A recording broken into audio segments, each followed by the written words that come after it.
Hello, my name is Joshua Park and I'm the Regional Director of Dutchess County. Today my team and I will be exploring the life of Edvard Grieg. Edvard Grieg was a famous musician born in Bergen, Norway.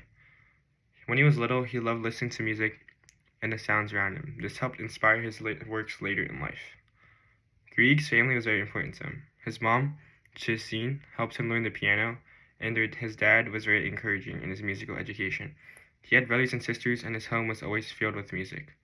When he became an adult, he married a singer named Nina. They had a baby girl, but unfortunately, she passed away at a young age. Even with the sadness, he continued to make really passionate music about his life. Grieg's main instrument was the piano. He started learning at a very young age, and his mom taught him because she was also a musician. Later, he attended a big music school in Germany called the University of Music and Theater Leipzig. He became famous for his emotional and exciting works that were full of Norwegian folk style. Hey, my name is Viktor, and I'm from the Dutchess County region of Back to Bach. Some fun facts about Edvard Grieg. He was only 5 feet tall, insanely short, and that's why a lot of people called him tiny and made fun of him for it. Another fun fact is that he had a really strange obsession with frogs. He used them as good luck charms, and he's very superstitious. And he thought they would provide inspiration and protection during concerts. And the final fun fact is his face is actually printed on a Norwegian money bill, the 500 kroner banknote in Norway for many years. Pretty cool, am I right? Hello, my name is Hannah He and I play the violin. In this presentation, I will be going over Grieg's style of music and his contributions to the Romantic community. So yeah, Grieg was a Romantic era composer, and the Romantic era spanned from the 1820s to the 1900s.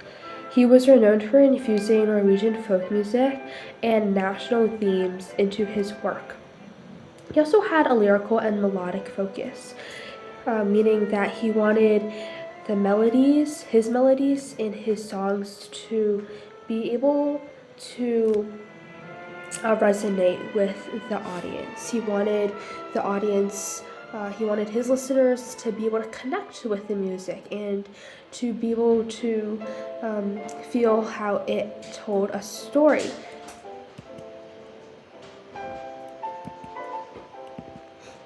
So one contribution that he had to the Romantic world was that he pioneered Norwegian national romanticism using authentic Norwegian folk music. He also had innovated harmonies.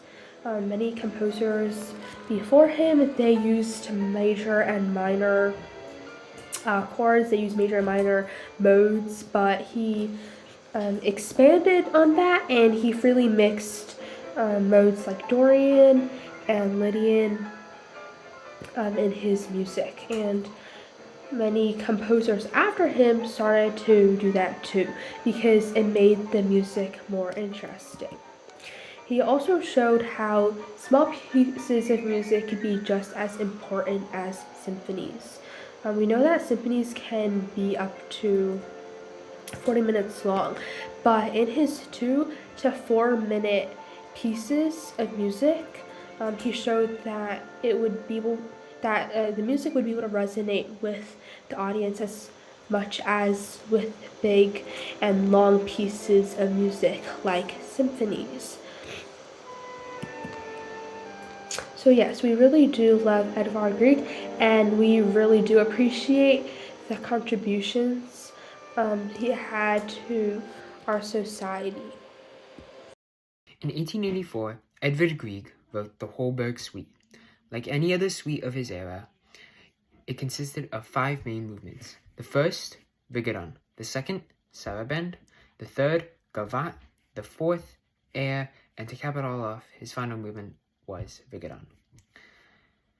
He started off his suite with the prelude. The prelude bursted forward with energetic and non-stop motion with repeating 8th and 16th notes. This made his piece feel exciting and alive. His second movement completely contradicted the first movement. It was a complete opposite. The saraband moved slowly and carefully, giving a very calming mood to the piece, with a cello solo. The gavotte was a light and rhythmic dance that people of Grieg's time would normally dance to at, let's say, a party. His fourth movement was the air. Unlike how we think of air today as light and airy, Grieg's air was extremely heavy and dark, which it was the saddest movement, most minor movement of his entire suite. The fifth movement of Grieg's piece was Rigodon. It started off with a violin-viola duet, which was bright, quick, and full of lively energy, and it brought a happy ending to Grieg's suite.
Some of Edvard Grieg's famous works is the Peer Gynt Suite, very popular. You might have heard of In the Hall of the Mountain King. Very, very famous piece.